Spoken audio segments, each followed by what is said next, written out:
Hello and welcome to Book Circle. I'm Earl Weinberg. This time we are going to continue our reading of The Thurber Carnival by James Thurber with More Alarms at Night. One of the incidents that I always think of first when I cast back over my youth is what happened the night that my father threatened to get Buck. This, as you will see, is not precisely a fair or accurate description of what actually occurred, but it is the way in which I and other members of my family invariably allude to the occasion. We were living at the time in an old house at 77 Lexington Avenue in Columbus, Ohio. In the early years of the 19th century, Columbus won out as state capital by only one vote over Lancaster, and ever since then has had the hallucination that it is being followed, a curious municipal state of mind which affects in some way or other all those who live there. Columbus is a town in which almost anything is likely to happen and in which almost everything has. My father was sleeping in the front room of the second floor next to that of my brother Roy, who was then about 16. Father was usually in bed by 9:30 and up again by 10:30 to protest bitterly against a Victrola record we three boys were in the habit of playing over and over, namely No News or What Killed the Dog, a recitation by Nat Wills. The record had been played so many times that its grooves were deeply cut, and the needle often kept revolving in the same groove, repeating over and over the same words. Thus, ate some burnt horseflesh, ate some burnt horseflesh, ate some burnt horseflesh. It was this reiteration that generally got father out of bed. On the night in question, however, we had all gone to bed at about the same time without much fuss. Roy, as a matter of fact, had been in bed all day with a kind of mild fever. It wasn't severe enough to cause delirium, and my brother was the last person in the world to give way to delirium. Nevertheless, he had warned father when father went to bed that he might become delirious. About 3 in the morning, Roy, who was wakeful, decided to pretend that delirium was on him in order to have, as he later explained it, some fun. He got out of bed and going to my father's room shook him and said, "Buck, your time has come." My father's name was not Buck, but Charles, nor had he ever been called Buck. He was a tall, mildly nervous, peaceable gentleman, given to quiet pleasures and eager that everything should run smoothly. He said with drowsy bewilderment. "Get up, Buck," said my brother coldly, but with a certain gleam in his eyes. My father leaped out of bed on the side away from his son, rushed from the room, locked the door behind him, and shouted us all up. We were naturally enough reluctant to believe that Roy, who was quiet and self-contained, had threatened his father with any such abracadabra as father said he had. My older brother, Herman, went back to bed without any comment. "You've had a bad dream," my mother said. This vexed my father. "I tell you, he called me Buck and told me my time had come." We went to the door of his room, unlocked it, and tiptoed through it to Roy's room. He lay in his bed, breathing easily as if he were fast asleep. It was apparent at a glance that he did not have a high fever. My mother gave my father a look. "I tell you he did," whispered my father. Our presence in the room finally seemed to awaken Roy, and he was, or rather, as we found out long afterward, pretended to be, astonished and bewildered. "What's the matter?" he asked. "Nothing," said my mother. "Your father just had a nightmare." "I did not have a nightmare," said my father, slowly and firmly. He wore an old-fashioned side-slit nightgown which looked rather odd on his tall, spare frame. The situation, before we let it drop and everybody went back to bed again, became, as such situations in our family usually did, rather more complicated than ironed out. Roy demanded to know what had happened, and my mother told him, in considerably garbled fashion, what father had told her. At this, a light dawned in Roy's eyes. "Dad's got it backwards," he said. He then explained that he had heard father get out of bed and had called to him. "I'll handle this," his father had answered. "Buck is downstairs." "Who is this Buck?" my mother demanded of father. "I don't know any Buck, and I never said that," father contended irritably. None of us, except Roy, of course, believed him. "You had a dream," said mother. "People have these dreams." "I did not have a dream," father said. He was pretty well nettled by this time, and he stood in front of a bureau mirror brushing his hair with a pair of military brushes. It always seemed to calm father to brush his hair. My mother declared that it was a sin and a shame for a grown man to wake up a sick boy simply because he, the grown man, father, had got on his back and had a bad dream. My father, as a matter of fact, had been known to have nightmares, usually about Lillian Russell and President Cleveland, who chased him. We argued the thing for perhaps another half hour, after which mother made father sleep in her room. "You're all safe now, boys," she said firmly as she shut her door. I could hear father grumbling for a long time, with an occasional monosyllable of doubt from mother. It was some 6 months after this that father went through a similar experience with me. He was at that time sleeping in the room next to mine. I had been trying all afternoon in vain to think of the name Perth Amboy. It seems now like a very simple name to recall, and yet on the day in question I thought of every other town in the country, as well as such words and names and phrases as Terracotta, Walla Walla, Bill of Lading, vice versa, Hoity Toity, Pall Mall, Bodley Head, Schumann Hink, etc., without coming close to Perth Amboy. I suppose Terracotta was as close as I came, although it is not very close. Long after I had gone to bed, I was struggling with the problem. I began to indulge in the wildest fancies as I lay there in the dark, such as that there was no such town, and even that there was no such state as New Jersey. I fell to repeating the word Jersey over and over until it became idiotic and meaningless. If you have ever lain awake at night and repeated one word over and over, thousands and millions and hundreds of thousands of millions of times, you know the disturbing mental state you can get into. I got to thinking that there was nobody else in the world but me, and various other wild imaginings of that nature. Eventually, lying there thinking these outlandish thoughts, I grew slightly alarmed. I began to suspect that one might lose one's mind over some such trivial mental tic as a futile search for terra firma, piggly wiggly, gorgonzola, prester John, arc de triomphe, holy Moses, lares infinites. I began to feel the imperative necessity of human contact. This silly and alarming tangle of thought and fancy had gone on far enough. I might get into some kind of mental aberrancy unless I found out the name of that Jersey town and could go to sleep. Therefore, I got out of bed, walked into the room where father was sleeping, and shook him. He mumbled.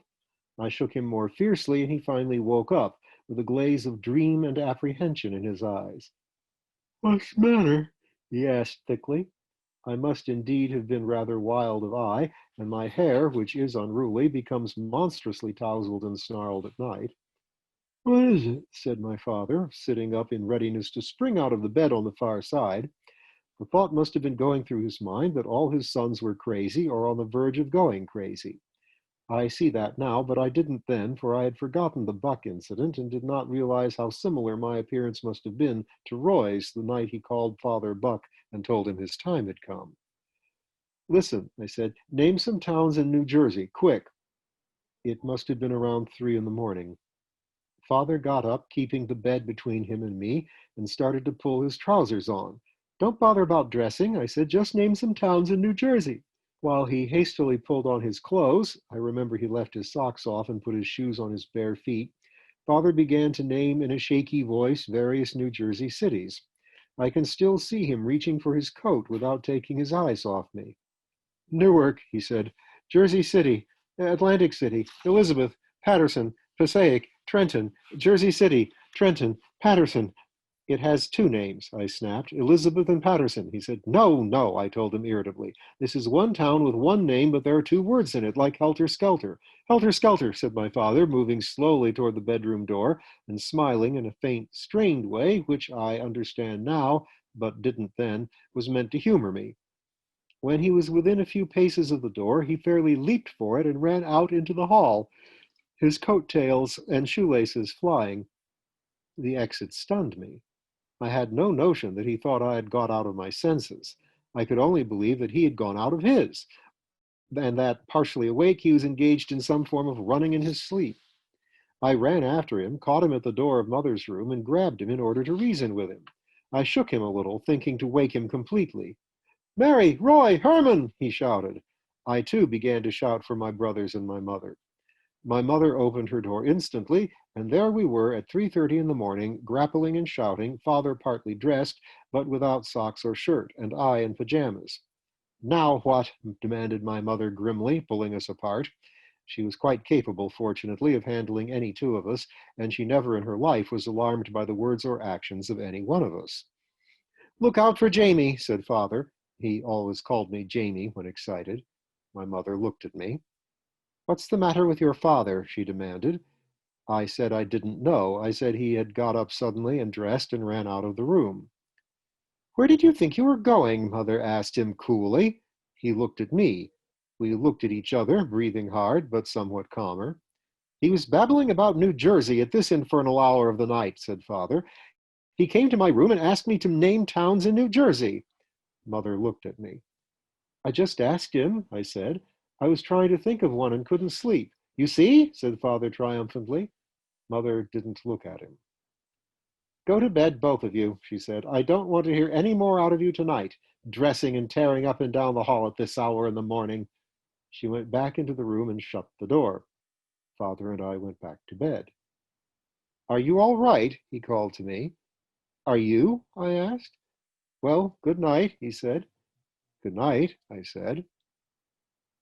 Mother would not let the rest of us discuss the affair next morning at breakfast.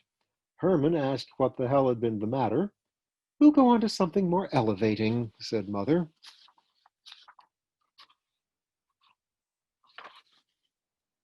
The dog that bit people.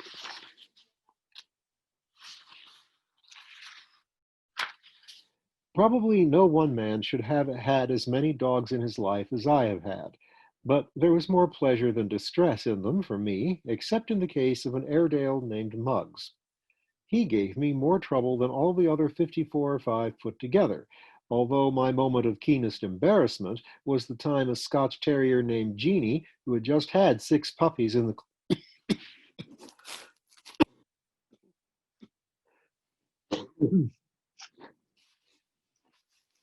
I'm just going to start over. The dog that bit people. Probably no one man should have had as many dogs in his life as I have had, but there was more pleasure than distress in them for me, except in the case of an Airedale named Muggs. He gave me more trouble than all the other 54 or 5 put together, although my moment of keenest embarrassment was the time a Scotch terrier named Jeanie, who had just had 6 puppies in the clothes closet of a 4th-floor apartment in New York, had the unexpected 7th and last at the corner of 11th Street and 5th Avenue during a walk she had insisted on taking. Then, too, there was the prize-winning French poodle, a great big black poodle, none of your little untroublesome white miniatures, who got sick riding in the rumble seat of a car with me on her way to the Greenwich Dog Show. She had a red rubber bib tucked around her throat, and since a rainstorm came up when we were halfway through the Bronx, I had to hold over her a small green umbrella, really more of a parasol. The rain beat down fearfully, and suddenly the driver of the car drove into a big garage filled with mechanics. It happened so quickly that I forgot to put the umbrella down, and I will always remember, with sickening distress, the look of incredulity mixed with hatred that came over the face of the particular hardened garage man that came over to see what we wanted when he took a look at me and the poodle. All garage men and people of that intolerant stripe hate poodles with their curious haircut, especially the pom-poms that you have to leave on their hips if you expect the dog to win a prize. But the Airedale, as I have said, was the worst of all my dogs. He wasn't really my dog, as a matter of fact. I came home from a vacation one summer to find that my brother Roy had bought him while I was away. A big, burly, choleric dog, he always acted as if he thought I wasn't one of the family. There was a slight advantage in being one of the family, for he didn't bite the family as often as he bit strangers. Still, in the years that we had him, he bit everybody but Mother, and he made a pass at her once, but missed. That was during the month when we suddenly had mice, and Muggs refused to do anything about them. Nobody ever had mice exactly like the mice we had that month. They acted like pet mice, almost like mice somebody had trained. They were so friendly that one night, when Mother entertained at dinner the Frillarias, a club she and my father had belonged to for 20 years, she put down a lot of little dishes with food in them on the pantry floor so that the mice would be satisfied with that and wouldn't come into the dining room. Muggs stayed out in the pantry with the mice, lying on the floor, growling to himself, not at the mice, but about all the people in the next room that he would have liked to get at. Mother slipped out into the pantry once to see how everything was going. Everything was going fine. It made her so mad to see Muggs lying there, oblivious of the mice, they came running up to her, that she slapped him and he slashed at her, but didn't make it. He was sorry immediately, Mother said. He was always sorry, she said, after he bit someone, but we could not understand how she figured this out. He didn't act sorry. Mother used to send a box of candy every Christmas to the people the Airedale bit. The list finally contained 40 or more names. Nobody could understand why we didn't get rid of the dog. I didn't understand it very well myself, but we didn't get rid of him. I think that one or two people tried to poison Muggs.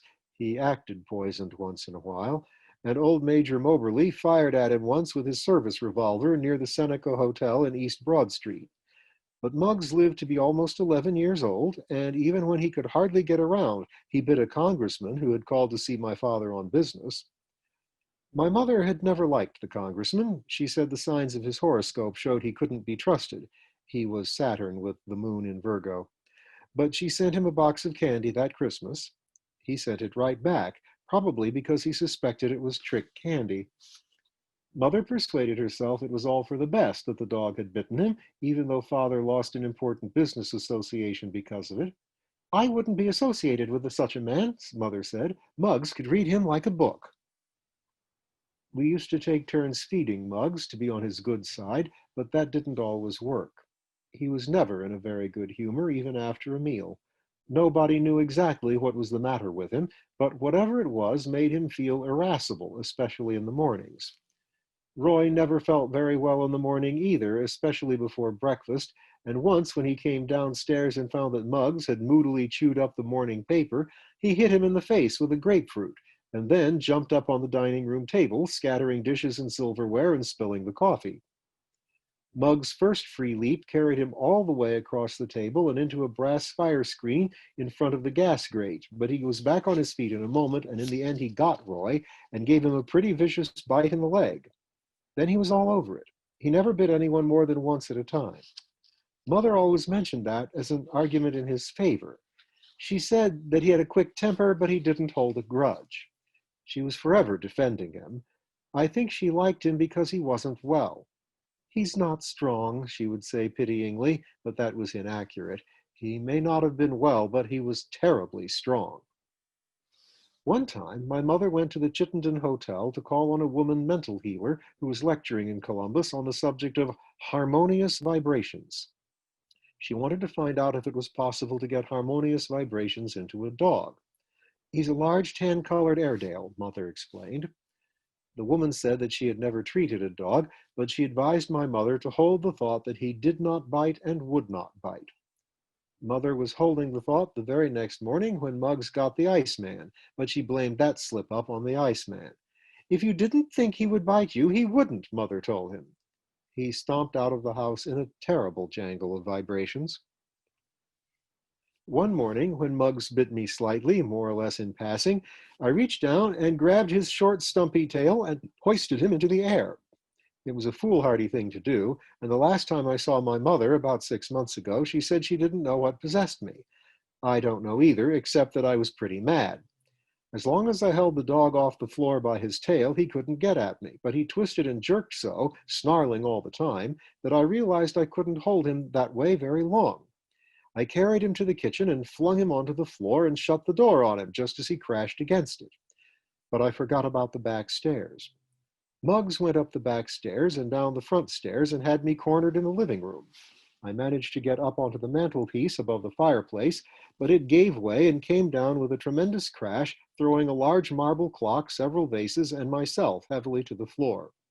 Muggs was so alarmed by the racket that when I picked myself up, he had disappeared. We couldn't find him anywhere, although we whistled and shouted, until old Mrs. Detweiler called after dinner that night. Muggs had once bitten her in the leg, and she came into the living room only after we had assured her that Muggs had run away. She had just seated herself when, with a great growling and scratching of claws, Muggs emerged from under a davenport where he had been quietly hiding all the time and bit her again. Mother examined the bite and put arnica on it and told Mrs. Detweiler that it was only a bruise. "He just bumped you," she said, but Mrs. Detweiler left the house in a nasty state of mind. Lots of people reported our Airedale to the police, but my father held a municipal office at the time and was on friendly terms with the police. Even so, the cops had been out a couple of times, once when Muggs bit Mrs. Rufus Sturtevant, and again when he bit Lieutenant Governor Malloy. But Mother told them that it hadn't been Muggs' fault, but the fault of the people who were bitten. "When he starts for them, they scream," she complained, "and that excites him." The cops suggested that it might be a good idea to tie the dog up, but Mother said that it mortified him to be tied up and that he wouldn't eat when he was tied up. Muggs at his meals was an unusual sight. Because of the fact that if you reached toward the floor he would bite you, we usually put his food plate on top of an old kitchen table with a bench alongside the table. Muggs would stand on the bench and eat. I remember that my mother's uncle Horatio, who boasted that he was the third man up Missionary Ridge, was splutteringly indignant when he found out that we fed the dog on a table because we were afraid to put his plate on the floor. He said he wasn't afraid of any dog that ever lived and that he would put the dog's plate on the floor if we would give it to him. Roy said that if Uncle Horatio had fed Muggs on the ground just before battle, he would have been the first man up Missionary Ridge. Uncle Horatio was furious. Bring him in now," he shouted. "I'll feed the bleep on the floor." Roy was all for giving him a chance, but my father wouldn't hear of it. He said that Muggs had already been fed. "I'll feed him again," bawled Uncle Horatio. We had quite a time quieting him. In his last year, Muggs used to spend practically all of his time outdoors. He didn't like to stay in the house for some reason or other. Perhaps it held too many unpleasant memories for him. Anyway, it was hard to get him to come in, and as a result, the garage man, the iceman, and the laundry man wouldn't come near the house. We had to haul the garbage down to the corner, take the laundry out, and bring it back, and meet the iceman a block from home.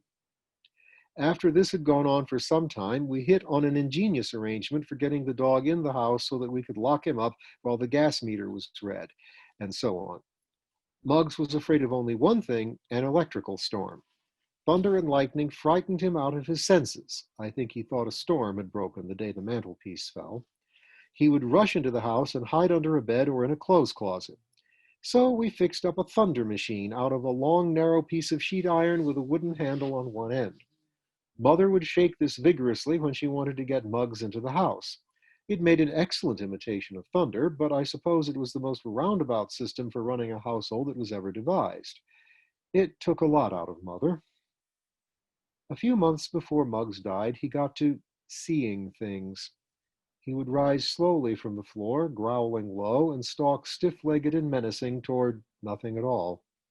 Sometimes the thing would be just a little to the right or left of a visitor. Once a Fuller brush salesman got hysterics. Muggs came wandering into the room like Hamlet following his father's ghost. His eyes were fixed on a spot just to the left of the Fuller brushman, who stood it until Muggs was about 3 slow, creeping paces from him. Then he shouted. Muggs wavered on past him into the hallway, grumbling to himself, but the Fuller man went on shouting. I think Mother had to throw a pan of cold water on him before he stopped. That was the way she used to stop us boys when we got into fights. Muggs died quite suddenly one night. Mother wanted to bury him in the family lot under a marble stone with some such inscription as "Flights of angels sing thee to thy rest," but we persuaded her it was against the law. In the end, we just put up a smooth board above his grave along a lonely road. On the board, I wrote with indelible pencil, "Cave Canem." Mother was quite pleased with the simple, classic dignity of the old Latin epitaph. And we will hear more from Mr. Thurber next time.